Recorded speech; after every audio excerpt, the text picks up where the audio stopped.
This video was sent to me by Chessking 5248, and I'm going to be reviewing it from his perspective. I've been meaning to review this one for a while.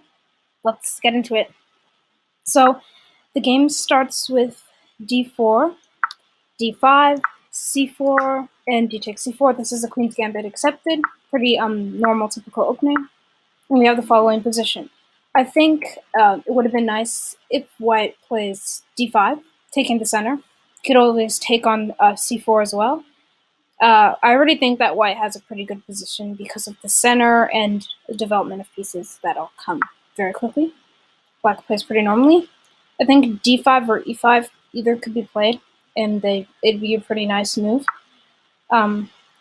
White continues development, which is pretty fine. Of course, that's okay. And they both continue their development. I think taking the pawn would have been better, honestly. Taking the pawn probably would have been better, but we have the following position. Okay, so yeah, you could have just taken the pawn, but it's fine. And he fianchettos his bishop, pretty nice opening, and then we castles.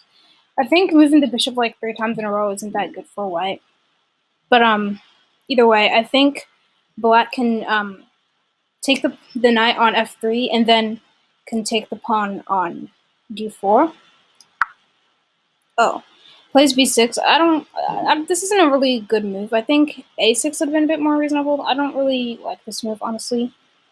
I think taking the knight would have been better to try to win the pawn.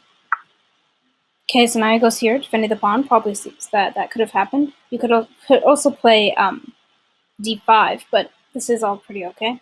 I understand if you don't want to commit any of your pawns. So now he plays a5. I guess he played b6 to play a5, but that doesn't really restrict anything because white's most powerful pieces go on light squares. So I don't think this really does much, and white can easily just trade off the white bishop, the black bishop. So it'll be pretty good for white.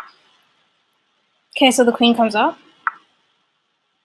And now we have this move that blunders a pawn. I don't like this move. I think he was trying to go for b4. But could just take the pawn. Yeah. Take on the knight, take with the bishop. Either is fine.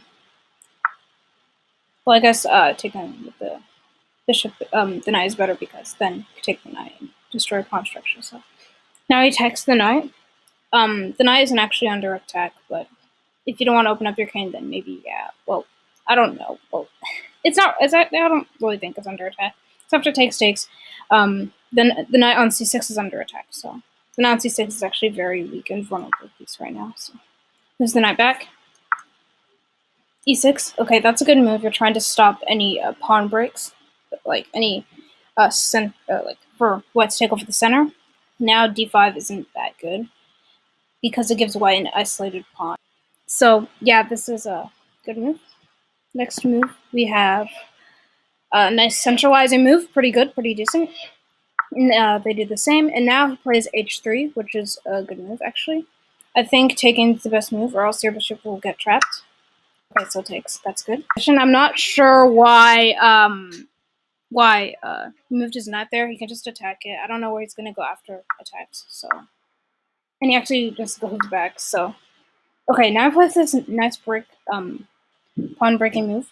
It's actually a good move. You're taking the center and you're restricting black's pieces. I think that the best move is probably knight d5. So it's a good move. You could probably trade off the pieces and you won't have an isolated pawn anymore. Probably get that pawn to defend the pawn on d5 when you trade. Okay, so he goes here, but that's fine.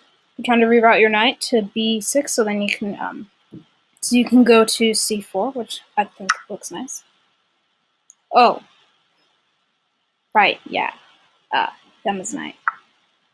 Now he has his rook. I completely missed that. So I guess that's why 95 probably would have been a better move. I think instead of giving up your rook, you could have gave up the knight. But I guess either way, it is losing. But I still think that would have been better.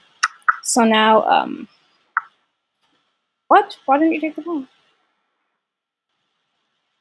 Could have gone a pawn. You shouldn't trade when you're down in material. Just revolted.